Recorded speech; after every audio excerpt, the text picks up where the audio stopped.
Hello, everyone. Welcome to English Flow. I am Mary. Today, I want to talk about something very important: mental translation. Many students ask me the same question. Mary, I always translate in my head. How can I stop? This is a big problem. When you translate, English feels slow. It feels difficult. You feel tired. You want to give up. But I have good news. You can change this. You can learn to think in English. Let me show you how.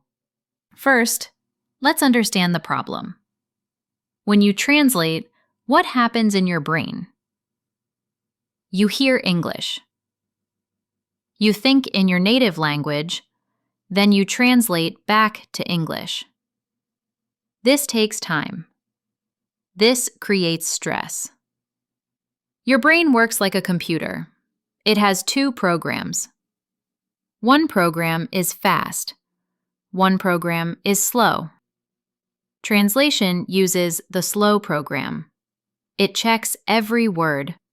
It moves between languages. This makes you pause. This makes you hesitate. But thinking in English uses the fast program. No translation, no checking, just natural flow. Words come quickly. Speaking feels easy. Listening feels natural. Let me give you an example. You are in a store. The cashier says, "How are you today?" What happens in your brain? If you translate, you hear the question. You think the answer in your native language. You translate to English. You speak. This takes 5 to 10 seconds. The cashier waits. You feel nervous. If you think in English, you hear the question. You answer immediately.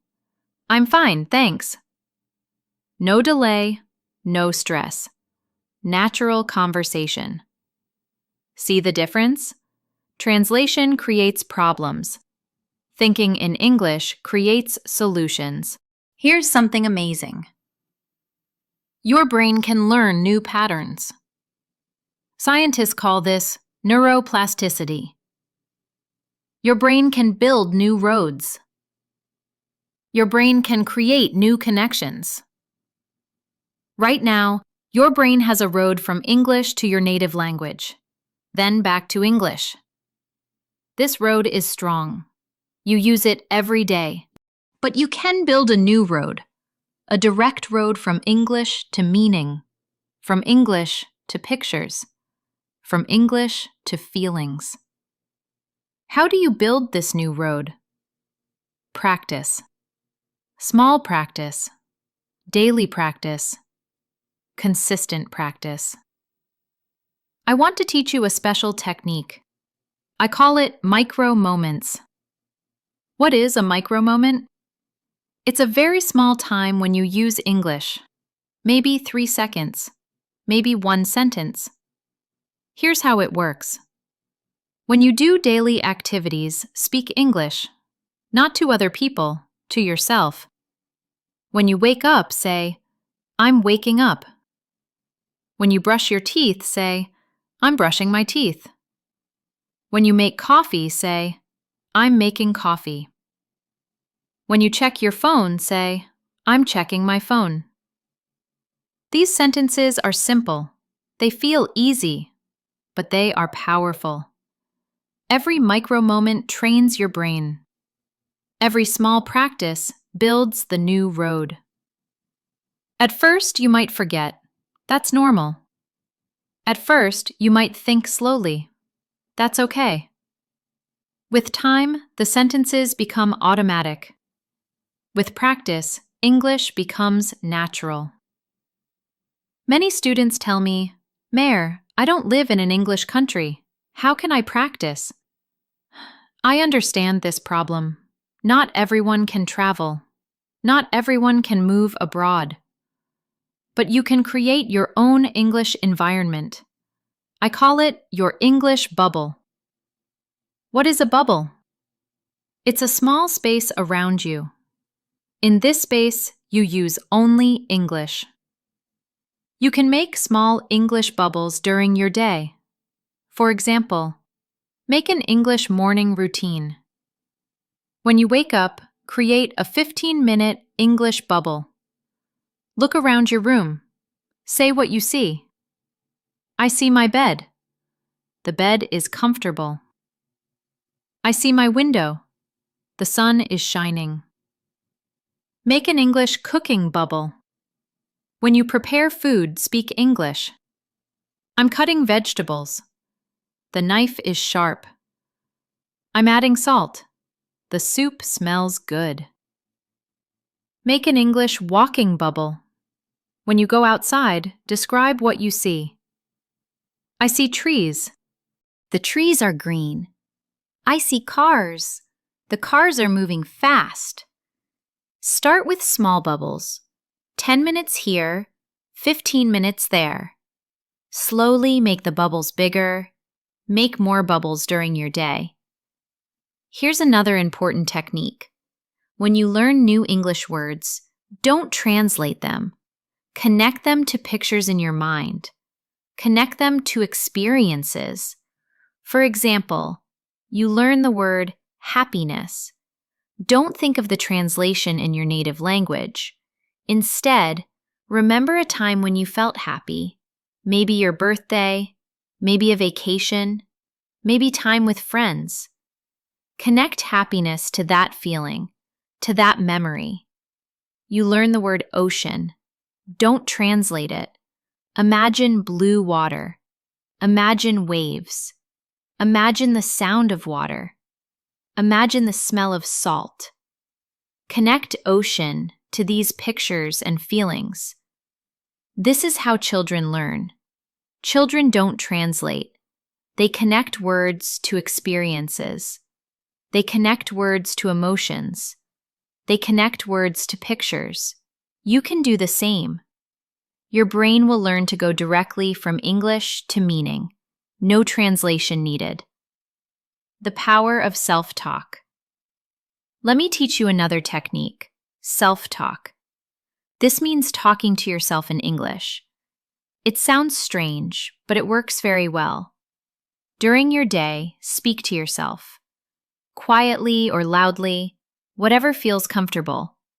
You can say your thoughts. You can say your plans. You can say your feelings. For example, now I need to go to work. I'm feeling tired today. This coffee tastes good. I must remember to call my mother. Well done, I finished my homework. Self-talk is free, it's private, it's available anywhere. You are your own English teacher. You are your own English partner. At first, self-talk might feel silly. That's normal. With practice, it becomes natural. With time, English thoughts start automatically. Daily practice plan. Let me give you a simple daily plan. This plan will help you stop translation. This plan will help you think in English. Morning, 10 minutes. Create an English bubble. Describe your morning routine. Use simple sentences.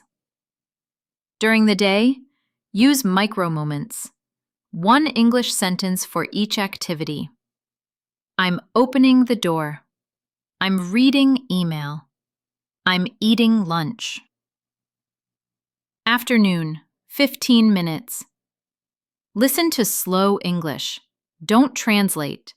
Try to understand directly. Focus on pictures in your mind. Evening.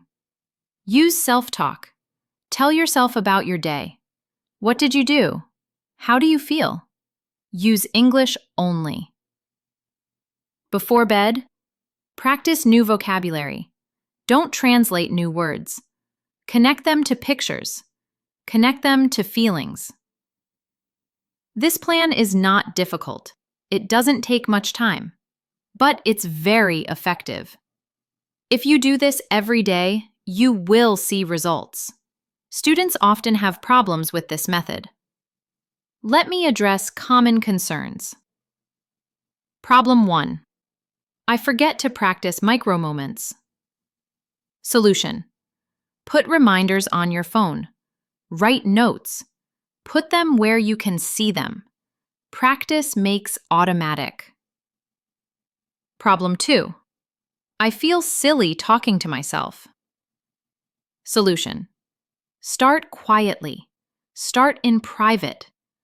Remember, famous people do this too. Athletes talk to themselves. Actors talk to themselves. It's normal. Problem 3. Simple sentences feel too easy. Solution. Easy is good. Easy builds confidence. Easy creates success. Complex sentences come later.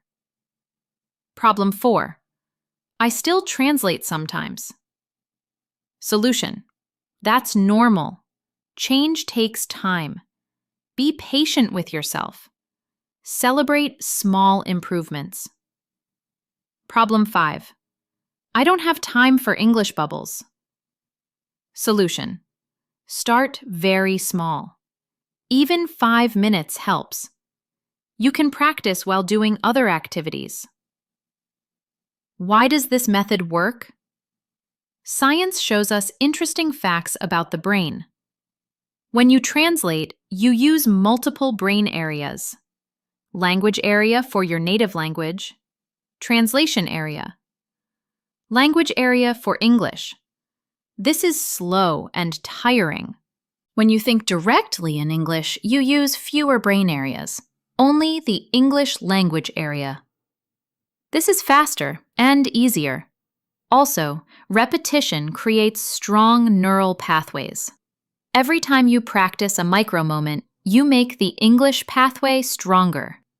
Every time you use self-talk, you train your English brain. Scientists call this automaticity. It means doing something without thinking, like riding a bicycle, like driving a car, like speaking your native language. With practice, English can become automatic too.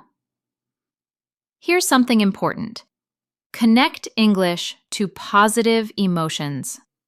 When you practice, feel good about it. When you succeed, celebrate. When you make mistakes, laugh. Your brain remembers emotional experiences better. If English feels good, your brain wants more English. If English feels stressful, your brain avoids English. So make your practice enjoyable. Choose topics you like. Use words that interest you. Practice activities you enjoy. For example, if you love cooking, practice English while cooking. If you love nature, practice English in the park. If you love music, sing English songs.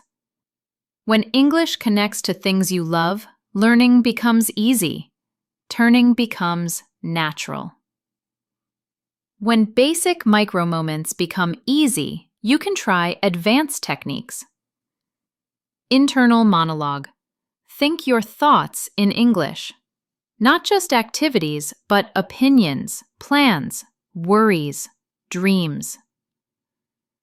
Emotional vocabulary. Describe your feelings in English. I feel excited about the weekend. I'm worried about the exam. I'm proud of my progress. Future planning. Make plans in English. Tomorrow, I will go shopping. Next week, I want to visit my friend. Next year, I hope to travel. Problem solving. When you have a problem, think about solutions in English. This connects English to important thinking. Dream journaling.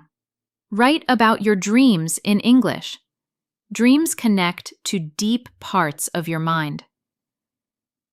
These advanced techniques help English become part of your identity. English becomes part of who you are. Habits are powerful. When something becomes a habit, you do it automatically. You don't need motivation. You don't need willpower. You just do it. How do you create English habits? Start small. Be consistent. Connect English to existing habits. For example, you already brush your teeth every day. Connect English to this habit. While brushing, think in English. This is called habit stacking. You already eat breakfast every day. Create an English breakfast routine. You already check your phone every day. Read one English sentence on your phone. Small habits grow into big habits. Big habits create big changes in your life. How do you know if this method is working? Here are signs of progress. English thoughts come without effort. You catch yourself thinking in English automatically. You dream in English sometimes. English feels more natural and comfortable. You translate less and less. Speaking feels easier and more confident. You enjoy using English more. Don't expect immediate results. Language learning takes time, but with consistent practice, you will see changes. Small changes become big improvements. My friends, remember this important truth. Translation is not your enemy. Translation helped you learn English in the beginning, but now you can move beyond translation. You can think directly in English. Your brain is amazing. Your brain can learn new patterns. Your brain can create new pathways. But your brain needs practice. Your brain needs consistency. Your brain needs patience. Start today. Use one micro moment right now. Say what you're doing in English. I'm listening to Mary's podcast. See? You just practiced. Every small step counts. Every micro moment matters. Every English bubble helps. You are building something beautiful. You are building an English mind. Don't worry about mistakes. Don't worry about perfection. Worry about practice. Worry about consistency. Worry about enjoying the journey. English is not just a language you study. English can become a language you live. English can become part of your thoughts. English can become part of your dreams. This is possible for you. This is possible for everyone. Start small. Start today. Start now. Thank you for listening to English Flow. I'm Mary. Remember, English is not just about grammar and vocabulary. English is about thinking. English is about feeling. English is about being. Until next time, practice with love. Learn with patience. Grow with confidence. Keep flowing with English. Goodbye for now.